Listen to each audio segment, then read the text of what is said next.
all very right. Uh, Good evening, everybody. This is Patrick from the Poison Pen Bookstore in Scottsdale, Arizona, and we are delighted to be joined by Maha Khan Phillips, who has a brand new book called The Museum Detective.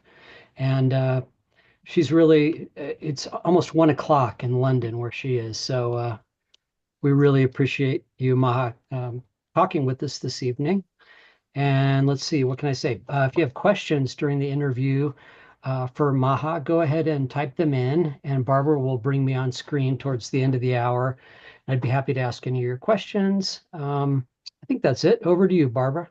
Thank you very much, Patrick. Well, I will start by saying that Maha very kindly signed a big batch of this wonderful book for us, and they're all gone. So since she's in London, we're not going to be able to order any more autographed copies, but of course the book itself is still in print, and Patrick will be happy to take orders. So thank you, Maha, for going to that trouble when you were in New York.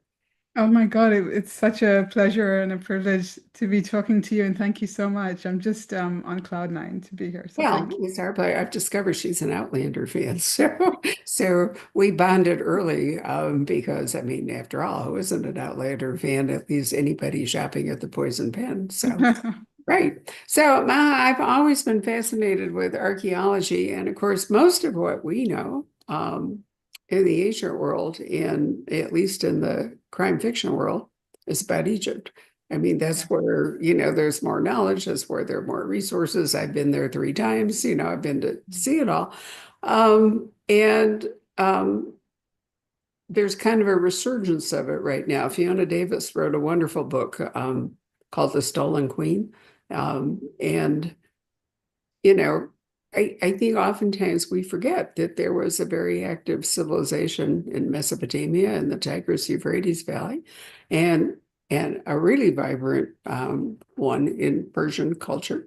And so that's what we get to look at today. I'm going to read you a little blurb from a review that somebody wrote, which I thought was terrific, just to sort of set the scene. An ancient gold mask mummy is discovered in a smuggler's cave by the Arabian Sea. In this multi-layered mystery that's replete with startling twists and charmingly offbeat customers, some of whom may be actually engaged in criminal activity. I add.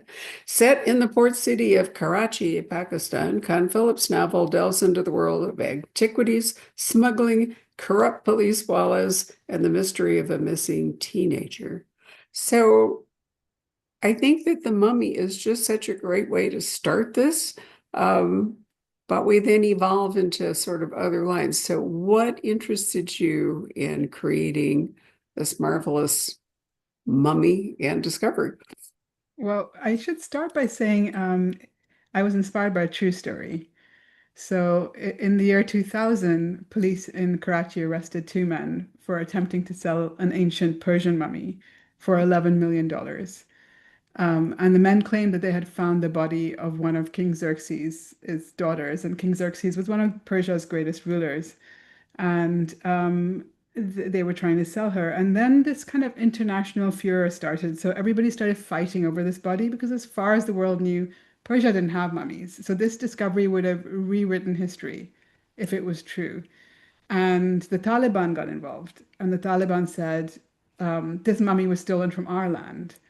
Now, the Taliban was busy blowing up all the antiquities of Afghanistan at the time, but this mummy had an $11 million price tag. So they thought they could make a quick buck. Iran, of course, wanted her back and was threatening all kinds of things if they didn't get her. The international archaeological community was there. Everybody was really invested in this mummy. And then Karachi's only female archaeologist, Dr. Asma Ibrahim, proved over a series of over several months that the mummy was in fact a fake. But not only that, she was likely a murder victim. So someone had possibly murdered a woman in order to mummify her and sell her on the black market. And when she revealed this, all the international kind of tug of war and geopolitics over who had ownership of this mummy just finished. Nobody cared anymore. This mummy, then this woman became this sort of like unknown, murder victim potentially and of no value to anyone. And I was just struck by the relationship that Dr. Asma Ibrahim, the archaeologist who kind of, examined her and spent time with her, had with this mummy, and how she fought to get justice for the woman who was potentially murdered, um, and how everybody just lost interest. And I think for me, that was just such a kind of just heart-wrenching story. And that's where I started my story because I thought, this is crazy. I couldn't make it up even if I tried. But also, it is such a Karachi story. Um, Strange things happen in Karachi all the time, which is why I kind of love the city, but it's also a very problematic city. And so I decided to write about a museum curator who finds or takes custody of a mummy and then becomes convinced that it's the daughter of her missing niece. Sorry, the body of her missing niece. So, there certainly have been other fake mummies. I mean, that the Egyptian mummy trade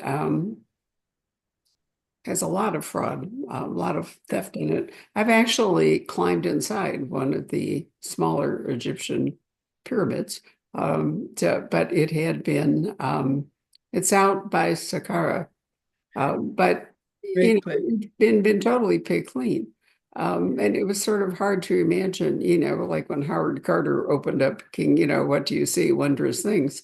Um, you don't really expect to find anymore, any golden hoard. I mean, maybe someday somebody will find, is it Genghis Khan whose tomb is still undiscovered somewhere out there in Mongolia? I think so. I don't know, probably. It's one of the Khans, and I think it's Genghis Khan, but apparently the location of his grave, imagine it's probably a pretty nifty tomb, has been protected all these years, and maybe Yeah. it's not even inaccessible. And I know from being in Egypt that we haven't been able to find the tomb of Cleopatra or Mark Antony or Lots of people, lots of, yeah, or Alexander, although there's probably some evidence that they've fallen into the ocean along with the whole seafront of Alexandria. But there's that whole sort of, it's not just the gold, it's the history,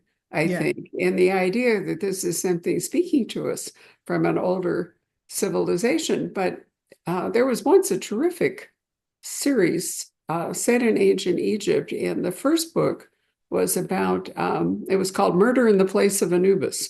And the author, who had studied Egypt, went in detail about how to create an Egyptian mummy. What they did with the natron, extracting all the ore, and on and on and on. So it's a very elaborate process, and it's hard to imagine that two or three people engaged in fraud outside Karachi could convincingly repeat all of that within any kind of short time span. I mean, it took ages to make a mummy. Yeah. And it needed to be really in that kind of dry Egyptian climate, although they've been found in Turkey, up by the Black Sea. You find them in Egypt, you find them in China. But it does take a kind of like desiccated situation, right? Yeah. It takes Which is not time. Karachi, Well, probably this mummy had been made in Iran or on the border somewhere and then happened probably. to make her way. She was brought to Karachi by the police, but I think she was found in Quetta. But I just think it's incredible, and there's likely I think they had evidence of two more. So it was kind of like somewhere on the border, people were mummifying women. And that takes a lot to pull off, right? Mhm. You have to bury the body for 4 years, or in this case, they probably did that. You have to have knowledge of sort of ancient embalming techniques, in this case, the Egyptian embalming techniques, of the sort of anatomy of the time, of the forensics of the time, of the decorative arts. That's not just one guy and his mate, that's like an elaborate, complex web. And one of the things that I was so confused about was, but who's going to buy this mummy? Like, you can't claim that you even have it because it's illegal. And it turns out that, or at least what I was told, is these are like there's a secondary market for these things. So a person will buy a mummy from a smuggler and then they'll keep it. And then when the price goes up, they'll either sell it back on the secondaries market or they'll pass it down through the generations. And I thought the other thing that was really fascinating is mummies provoke a kind of peculiar curiosity in people. and always have. And like if you look at the Victorians with their Egyptomania and kind of the weird stuff that they got up to, like they hated cannibalism, but they were grinding up mummy bones Exactly. into potions and lotions and tinctures. And I just thought like the mummies have just been this kind of weird, fantastic world for so many people. And I guess maybe still are because somebody thought they could get away with this and might have got away with it before. We don't know. Nobody was ever arrested for this. Well, I suspect that I mean, there's a brisk black market trade for art objects and Yeah, antiquities and, a whole kind of pre-dark web, but it had certainly existed for forever. So I would expect that, that would be the intended market for something like that. She yeah, couldn't really sell it. And now, in an age when museums are being hounded to return things that were acquired without, quote, provenance, without proper documentation and so forth, the odds are that a museum, at least, would not acquire the mummy because they wouldn't be able to come up with any kind of totally. Yeah. chain of, excuse me, of ownership and whatever. So, yeah. You know what I really loved about your book? I mean, I love the mummy because I'm fascinated with the Egyptian stuff and all. But I have to tell you, I knew nothing about Karachi. I actually, when you had the Arabian Sea come in, I thought, wait, I had to actually get out my phone and Google Karachi to discover it's like on the one of the main branches of in the Indus Delta. And I've been all over the world, and I thought this is so embarrassing that I just somehow have missed Karachi. And I did think that your book did a lovely job in, you know, portraying the city, talking about, its its magic, the fact that it's a big seaport, the fact that it, has an ancient history that is beautiful.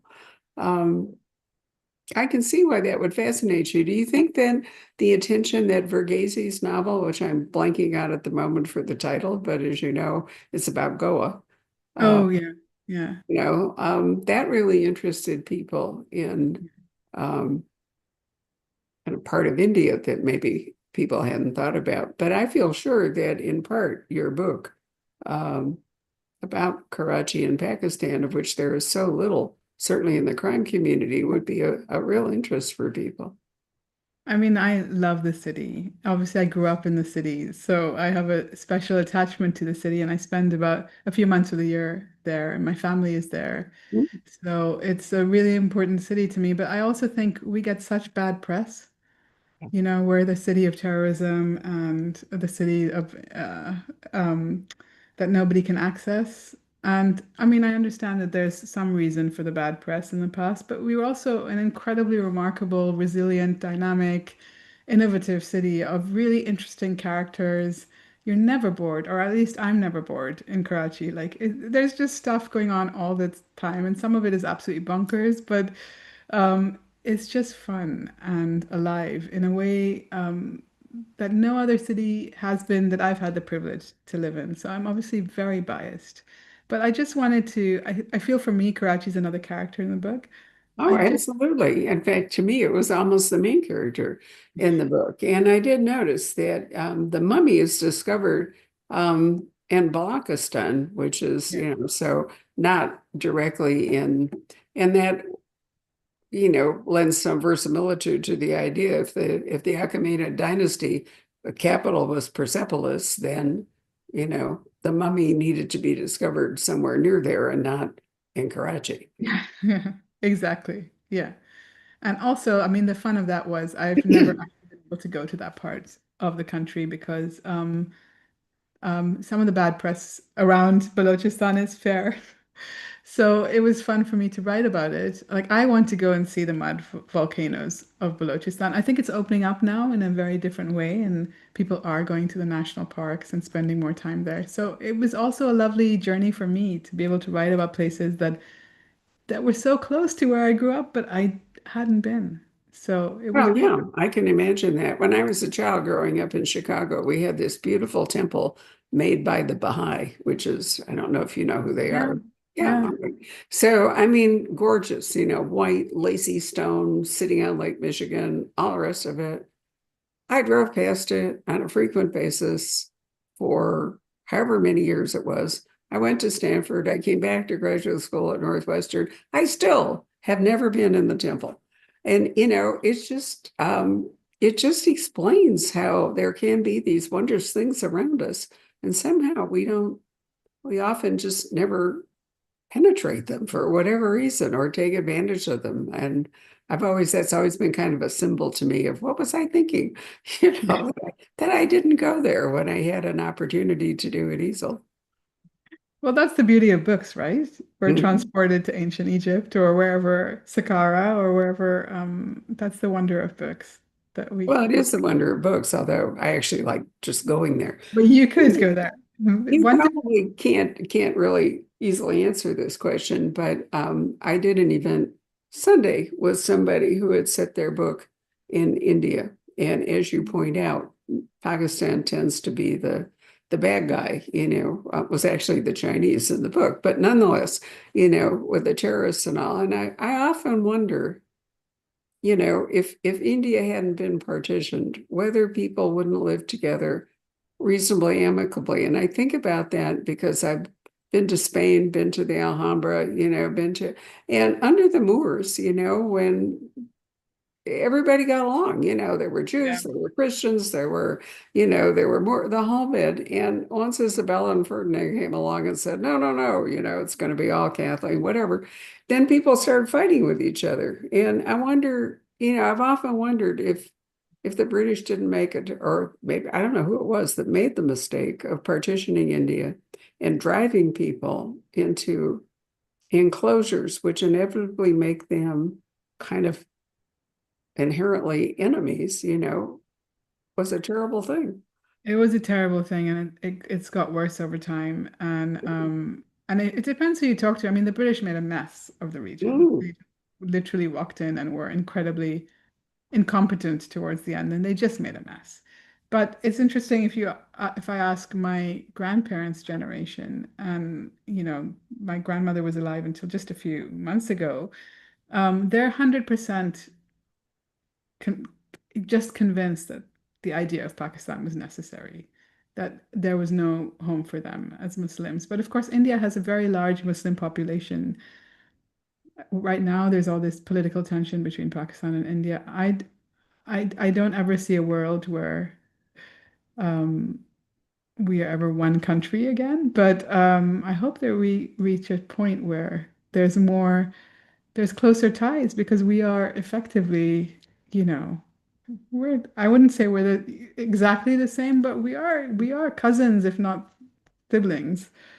Um, w- Well, you Maybe. didn't have to be exactly the same to occupy the Yeah, but same we share space. culture, we share narratives, we share history. Exactly.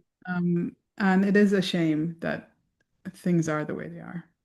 I Yeah, mean, I've well, been I to think India, I think but the I like British were to so go. worn out with World War II, and you're right. They did make a mess of it. They made a mess coming in, they made a mess going. But they're a mercantile country, and I've read a lot, studied a lot about the East India Company and the Dutch East India Company and all. And it was economic warfare, not too different from Trump wanting to take over Canada. In point of fact, I mean, it's not without precedent that these kinds of things happen. But what I've always been surprised at was that the British let the East India Company run India for so long until the mutiny, the Sepoy Rebellion in was 1857, I guess, when they finally acknowledged that they needed to take over. But I don't think that was ever really their intention, but they kind of got pushed upon them. And then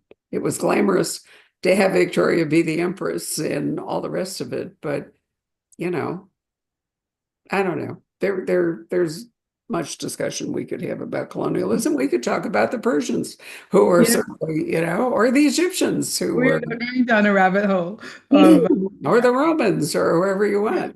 yeah. All these people thought that they would do that. But anyway, tell us about Gul Delani, your museum curator, because she's a wonderful character.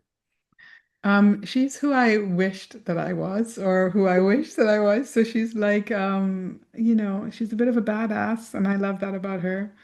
And she's brave and she's feisty and she kind of fights for the people that she believes in. And I think she also doesn't know her own worth. So there's all these people around her who I like to think she's lifted up um, in her community, and she hasn't understood the impact that she's had in the world around her. But she's also a misfit. She comes from a sort of well-heeled, wealthy background, but she's really, really smart, and she in her community that wasn't necessarily encouraged. Um, and but actually, the stories in the book about the misogyny that she faces are not fiction; they're fact. They're based on what Dr. Asma Ibrahim experienced when she was starting out her career. And when I met Asma, I was just profoundly struck by what a brilliant mind she had. Mhm. And I also met Dr. Salima Ikram, who's an Egyptologist, a Pakistani Egyptologist based in Cairo. And I just thought these two women are so smart and so quick-witted and so interesting. And yet, maybe they're not celebrated as much as they should be within Pakistan because around them, maybe there's not the culture of sort of celebrating that type of intellect, or I'm sure within their communities there is, but widely, um, I didn't see it. So I just thought there's so many interesting women doing so many wonderful things in Pakistan, and I want to write about one of them. But I want to make her a bit of a badass because I never was. Oh, well, maybe now you will be, now that you've, Maybe I will. well, I mean, you can't really change misogyny. I mean, we have it here in the United States, God knows. It's yeah. I mean, it's been true through history. That Mhm. is certainly not a modern thing. But let's talk about crime fiction itself. In order to have an amateur sleuth, which is what she's going to be, you really have to have some kind of personal connection, at least when they start out, if they're going to be investigating a crime. So, unless, I mean, one road would have been that the museum in Karachi was determined to buy the mummy, and therefore professionally she had to do something about it.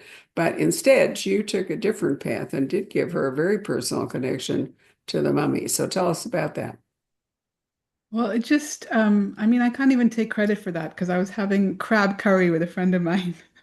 And I was saying, I don't know what the personal connection should be like. I don't know what the invested thing is, but she has to be invested. And she said, give her a family member who is missing. So I can't even take credit for that idea, but it stayed with me. And I thought, oh, well, of course, if she has a family member who's missing, and if there's a potential link to the mummy, then the stakes are immediately higher.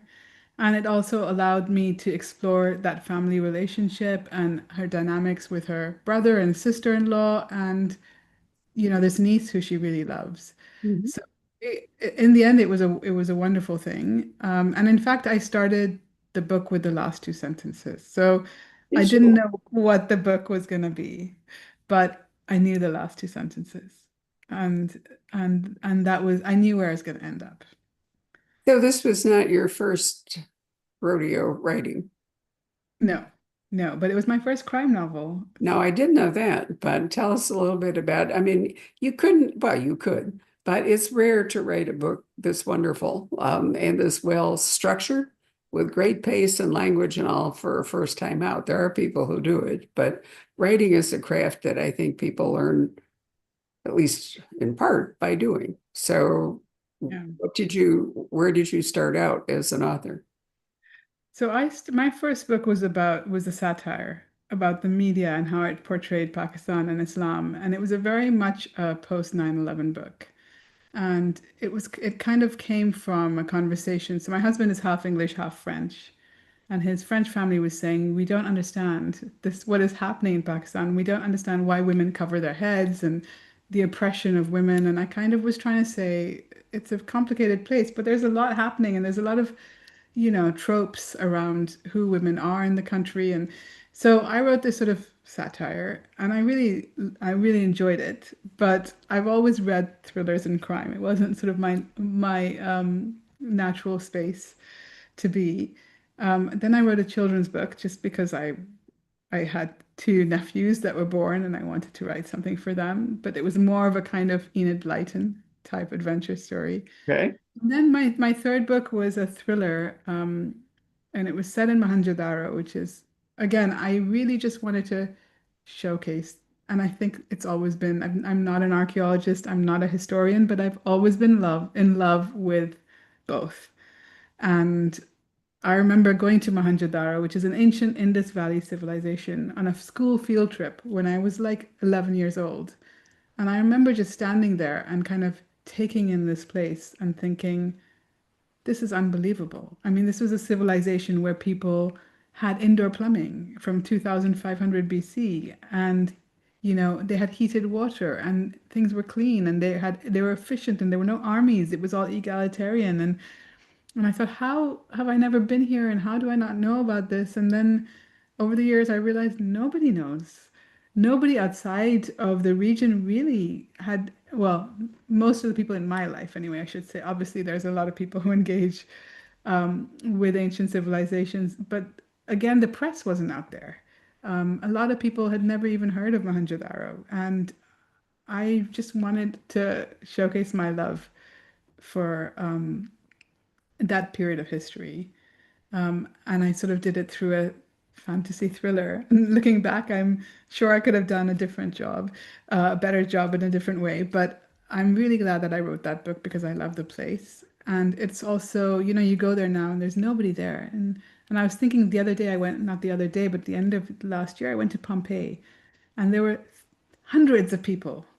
And Pompeii reminded me a lot of Mohenjo-daro. And I thought, the last time I was at Mohenjo-daro, me and my friends were the only ones there. And it was just empty because nobody knows about this place. And so to me, part of my journey is like just saying these are amazing places, and maybe you've never heard of them, but they're wonderful. And here's my way of writing about them. And I think I was really lucky because I found a home with Soho Crime, and I worked with this incredible editor. And I really feel like my game improved so much because of his kind of wonderful feedback and skill set. So I'm very grateful to him.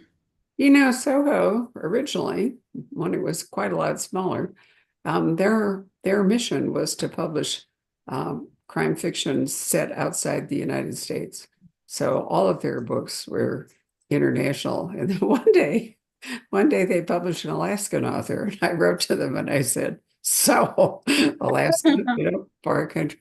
But I think it's wonderful that they have expanded their list, but I do think that they still are enthused about books with unusual or less familiar, anyway, background. And I think one of the joys of reading crime fiction is you get to learn cool stuff while you're having a good time. You get to go places that you haven't been. And, you can pick up a lot of interesting, a lot of knowledge, a lot of things to contemplate without feeling like you've read a textbook. Yeah. And so there were so many things to like. I didn't carry on with my reading here, but I'll continue now to my second paragraph. As an independent working woman, Dr. Gul Delani is an outlier in her wealthy family.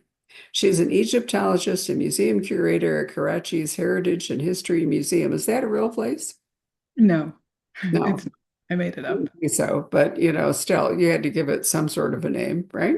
It's a really bad idea to have crime and bodies and other things going on in a real place. Yeah, and I thought the politics, Yeah, they can Karachi Museum might not appreciate it. It's a far cry from the society marriage she was groomed for, hence her overbearing family's disapproval of her career.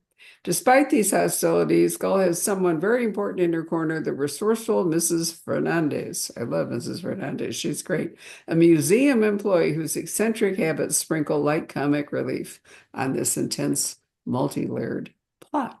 So, Mrs. Fernandez, tell us a little bit about her. And we also are then going to need to talk about the actual law enforcement people, because great as Gull may be, she can't actually arrest people. No, she can't. Mrs. Fernandez came to me because I was thinking of my high school gym or my elementary school gym teacher, Miss Disa, who used to call me Charlie. She used to actually call all of us Charlie. And she was very stern, but very loving. And so somehow she just popped into my head. My aunt, who was an interior designer, had a secretary whose name was Mrs. Fernandez. And again, it was an opportunity to say, there's a lot of cultures and creeds and backgrounds of people in Karachi, and here is someone who's a little bit different and comes from a different background, a Goan Christian background, and I just thought that was she was just fun and wonderful, and Gul didn't have the love. I'm sure she had love, but she didn't really have the support of her family, and not in the way that she needed it. And so here was this maternal figure that kind of made life easier for her, but also made her better and supported her. And I think she really needed that, and I wanted her to have that. Sure. Well, Mrs. Fernandez is an outsider too, in Yeah, her own way. I can't remember. What is she? Is she Filipino? Is she Mexican? she's going. She's She's going. going. Oh, okay. So there is you're right. India is so many ethnicities, so many cultures all wrapped up there. Okay, so it's been a tough 3 years since school's niece Mahnaz disappeared, but now distraction arrives in the form of an unusual police request. So she didn't just step into this, without some kind of invitation. The sarcophagus carved with Persian cuneiform and containing a gold mask, quote, lost princess, was seized during a drug raid. That's back there in Pakistan. And Gul's expertise is sought to determine if the mummy is authentic. As she navigates the potentially history-altering discovery, and it really would be if this were truly a Persian princess mummy, and a terrifying attempt on her life, which does occur, Gul's unusual who to trust. But her interest is really engaged in finding out what happened to her niece. So I think you're right that the personal stake is essential to making her persevere in this investigation.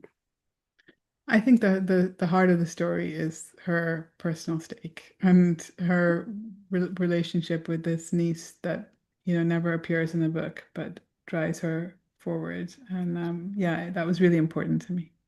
Right. So she's drawn in by her professional expertise, by people who want her to authenticate the lost princess, but she carries on because she begins to wonder who is the body if she's not, in fact, an ancient Persian princess. Who is the body? So we aren't going to tell you. I mean, you're going to have to work that out reading the book, you people who are watching this. Sorry. But there's just so much to parse in this book. And not only that, I have to say that I do think that Maha is a wonderful stylist. I mean, I really read for voice, as I often say. And despite all the nifty things in this book, if you were boring, I wouldn't have read it. At least I wouldn't have finished it. So you do have a lovely, is English your first language? Yes. So my parents, I mean, it's sort of a rare situation where they both grew up outside of the country. One was sent to school, one was a diplomat's kid, and they moved back in their 20s. So we spoke English, primarily English at home. And I went to an English school. So Urdu was sort of like more with my grandparents or, out and about, but it wasn't my first language. So that made me a kind of outlier as well in the city, which was weird in itself. Yeah. So are you multilingual, bilingual? Yeah, but English is a very used language in Pakistan, and I'm not sure if this is true anymore, but it was one of our official languages at one point. I think it still is, and I think it's that colonial legacy. Sure, it's bound to be, because you had to have some kind of official language. I mean, in the 18th century, the Russian court communicated entirely in French. Right. I mean, so there does need to be kind of, it sort of went from French, well, it went from Latin to I Yeah. can't remember what, but then, French was kind of the diplomatic or universal language of the 18th century. And then English crept in because of the British Empire in the 19th century and all. So, you My know, grandparents, for my grandparents, it was Persian. That was the courtly language that they okay, learned. that makes sense too, you know. But there has to be some, I mean, I watched last night the movie Conclave, which I've been meaning to watch. Oh, I've been I, wanting to watch it. Was it good? well, I kind of forgotten the plot, which I won't spoil, but I Okay. have read Robert Harris's books, and but one of the points that was made in the movie by one of the more conservative cardinals, was that once they gave a mass in Latin, and Latin was not now the lingua franca of the church, that it contributed to a kind of, you know, splintering of unity, which some people thought was a good thing in the Mhm. College of Cardinals, and other people thought was not a good thing. But you know, I do think there has to be some common way for people to communicate so that, you know, misunderstandings and everything don't arise. And currently, it's probably English and Mandarin. Mm. You know, Latin has kind of gone by the wayside. And where you are, possibly is Persian. I don't know. Not anymore. It's Not English, anymore. but it's also Mandarin, actually, interestingly, because China is having such a impact on Pakistan's Yes, it is. culture, Right. and it has, a lot at stake there. And I think at some point it became something on the curriculum, Mandarin. And so that's interesting too. That didn't happen in my generation. Right. But it's an Well, it interesting. is, particularly since China is ridden with, you know, various dialects. And Yeah, so, you know, for a long time, Chinese speaking Mandarin couldn't commute with Chinese speaking right. Cantonese or whatever. But I think that at this point, Mandarin has become kind of the official Chinese language. And so even Yeah. in, you know, No, wherever they are in Hunan or whatever, they still have to figure out speaking Mandarin. But I think that's just a normal thing, you know, if um, you can't really run a bureaucracy if people aren't more or less on the same page. So yeah. what do you see for Gul? Did you see this as a one-off book, or do you think now that she's kind of got her chops as doing some detection, that she might want to investigate something else? I am working on book two. Oh, I'm so glad to So hear that. I was worried about your response to my question, but she's way too nice a character, too interesting to let go. I can't let go of her. I'm not ready to say goodbye to her. Gul is now investigating another dead body, of course, but she's also deep in reincarnation mythology Is she? in the region, which is really interesting because reincarnation is not an Islamic concept, but Oh, it comes back to the idea that India and Pakistan were once one country. And so culturally and cross-culturally, and of course Hinduism and Buddhism and right. um, reincarnation has been a really important idea in the region. And so I wanted to find out more about it. So I decided she should find out more about it. So when you're not writing, what else occupies your time? Are you, you know, do you teach? Do you, you I have a know, day job. It's just gonna happen far too soon in the morning. I've been a financial journalist for a long time. So I've been a financial journalist for 25 years, well, 26 years. And I'm currently co-editor of a magazine called Impact Investor, which is focused on all things around kind of investing to make a positive impact in the world. Which is kind of crazy because a lot of social enterprises and development finance institutions and kind of interesting billionaires are all involved in this space, but the end of US aid has had a profound impact. And now, like many sectors, everyone is scrambling to figure out what it means and how things are reshaped. I think I never realized this about myself, but I'm an optimist at heart. And I think that people are going to get galvanized in different ways. And I'm fascinated by the kind of things that are being invested in, from like, you know, protein from insects and to kind of really crazy climate finance through technology. And I find it all really interesting how innovation happens. but I also know that it's a long, complicated road. And now it is very hard to hear stories about people on the ground and what is happening with when you cut off aid. So Yeah, that's really, when the rug is pulled out so rapidly without any transition, without any infrastructure or something, it's terrible. I mean, I do think that what's going on is going to galvanize things in ways that will be surprising. For example, Canada, which, yeah, yeah, I mean, I was in Quebec in the early part of the 20th, 21st century when they were on the verge of successful separation.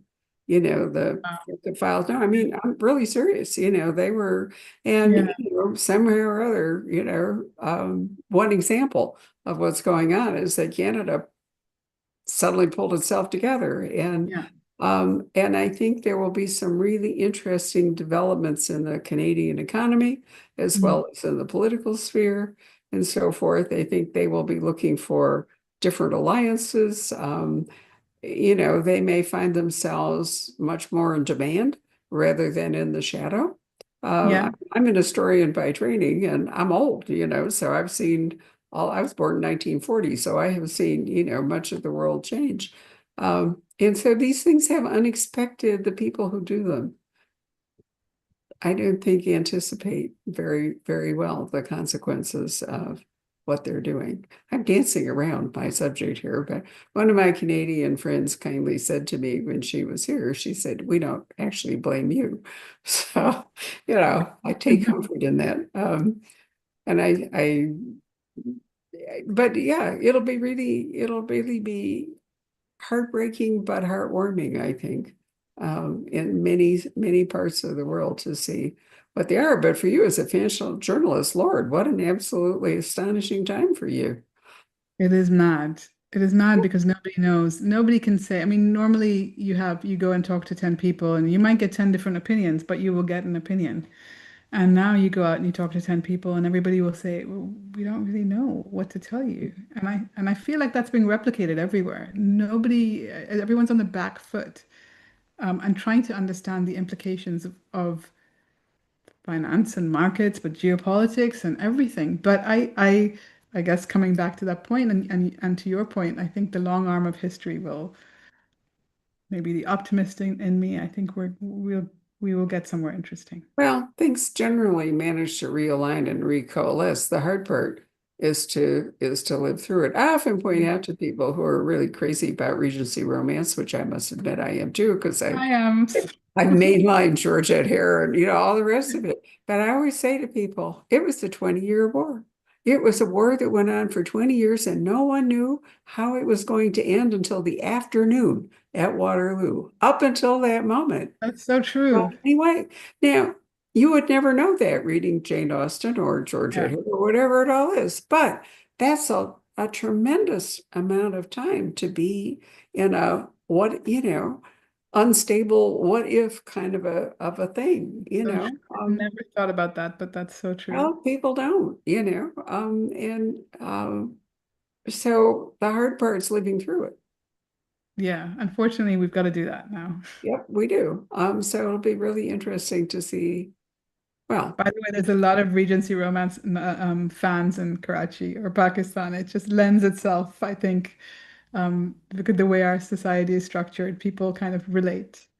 So, there's an absolutely, I wonder if I can pull this up and find it. There is a brilliant new series which you would truly love about two kind of 40-ish Regency women who, ooh, oh, there's a sequel coming out, but it's called The Benevolent Society of something or other. I'll have to look it up.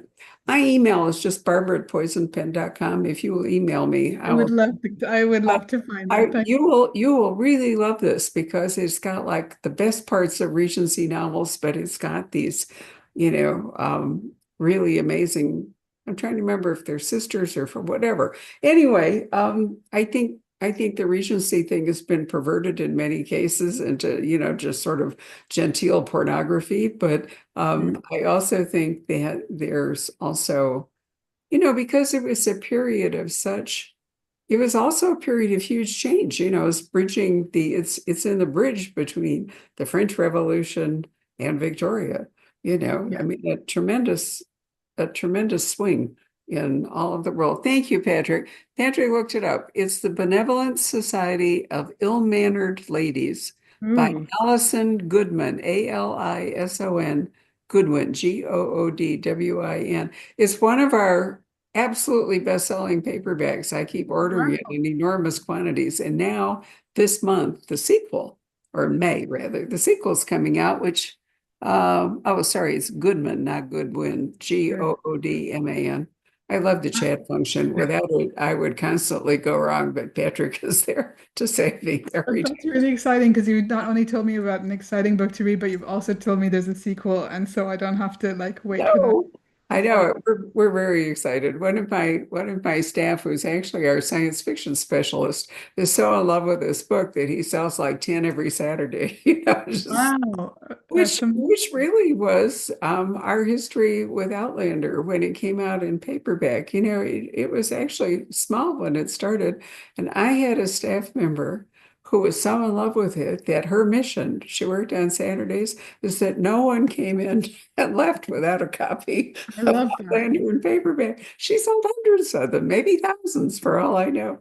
That's And it's really true that if somebody gets behind a book, a bookseller or something, it's just astonishing. But I want to give Miss Goodman points. I don't know if she's British or American. I should look that up. But anyway, you're going to love it. So, fun. Patrick, since you're now a presence in this conversation, why don't you go back on screen and see if we have any comments from the audience? Sure. Let's see. Well, somebody was asking early on about who some of your influences might be, and specifically if Sue Grafton had an influence on you. I never heard of Sue Grafton, I'm so embarrassed to say, until somebody compared me to Sue Grafton. And then I was like, why have I never read Sue Grafton? And now I love Sue Grafton. But no, she wasn't. I don't know if I had a particular influence. I read very widely. I love Regency books. I love the Gothics. I love Jane Austen. I love Pakistani writers like Kamla Shamsi and Muhammad Hanif. I love some of the English crime writers, and I love some of the women who write crime, like Tana French and Gillian Flynn. So I don't know that anyone has particularly inspired me one person, but I think it was just Agatha Christie. Actually, if one person has inspired me, it was Agatha Christie, and it's not just her books, but also her life. She had such an interesting life, and she kind of, spent a lot of it as an archaeologist's wife and doing a lot of archaeology herself. And I just found that amazing. Think everybody in crime fiction has some kind of a nod to Agatha Yeah. Christie. Okay, I'm going to give you another book example here, which I truly love. This is my personal bestseller. It's by Lindsay, Lindsay Jane, Jayne Ashford, and it's called The Woman on the Orient Express, which imagines Agatha Christie taking the Orient Express east. And she runs into the Woolies and Max Mallowan. And as you know, the Woolies were um, major archaeologists. Catherine Woolley is a fascinating figure in this book. You'll love it. I thank you. That's amazing. Sure. That's That's so great. That's exciting. what booksellers are for, aren't we, Yeah. Patrick? We're here to tell Right. people about great things to read. I just read because we were doing an event together, but I just read Shujata Macy's books. And she's written the Perveen mystery Yes, character who was we're very 19. fond of him. Sujata is a longtime friend. She wrote a series set in Japan before. I Uh, heard. I just thought they were incredible. Well, Um, they were good, but I think she's really hit her stride in the Perveen mystery yeah, books, which are, I think it's what, Bombay 1922, if I yeah, remember right, yeah. 1920 something and all, but You have a phenomenal memory. right. But I'm glad you would talk to her because she's a Soho author as well. Yeah, But yeah, no, but I sort of fell in love with that character. So I'm now again enjoying the fact that there's more than one. one book out One there. of the books, I'm trying to remember which one, has a lot to do with the Persian, the funeral customs, the Zoroastrianism and all, and people are, I think it's Sujata, maybe it's a different writer. But anyway, most of the book is about, bodies put up, to be devoured by vultures and whatever. Yeah, I mean, that used to haunt me as a kid because we lived next to a tower because of course there's a Parsi community in Right. Karachi. Farsi, that's it. I couldn't think of the word. Right. We lived not far from a Tower of Silence, and somehow the idea of it used to just stuck in my head, and I was very haunted by it. But now I think it's quite an amazing ritual, and it's really nice. Ecological burials, I mean, Yeah, it really is, it's like people are now allowing themselves to be composted, yeah. when they're buried, or cremated. But I think the composting part is really, I don't think I'm quite up for that, but it's an interesting idea. Right. Do you know what I mean, Patrick? Is this people who are buried in either a paper coffin or no coffin and allowed to just merge with the earth? Hey, I'm all for it. I think that's a great idea. Well, Yeah, it's becoming not a trees. lot different than the tower and the birds, We're so all going to end up in the same place. Why, cut right. out the cut out the middleman of the coffin, right? Just go straight in. Were you thinking, Barbara, of Nev March or Nev Marsh? No, No. no, it wasn't her. If it wasn't Sujata, I'll think of it. It's sometimes hard for me to sort out, which author I'm talking about. But anyway, Because you're a prolific reader. yes, that's my job. Yeah. Also my vocation. Patrick is a wonderful reader too. We all like different things. Mhm. Yeah, Yes, that's true. I think that's the strength of our store is that we yeah, read very differently. you bet. And yeah, I'd love to be a fly in the wall when you have your kind of get-togethers and all compare your favorite books. Any other questions, Patrick? No, just not a lot of nice comments. People are really interested in the book and curious.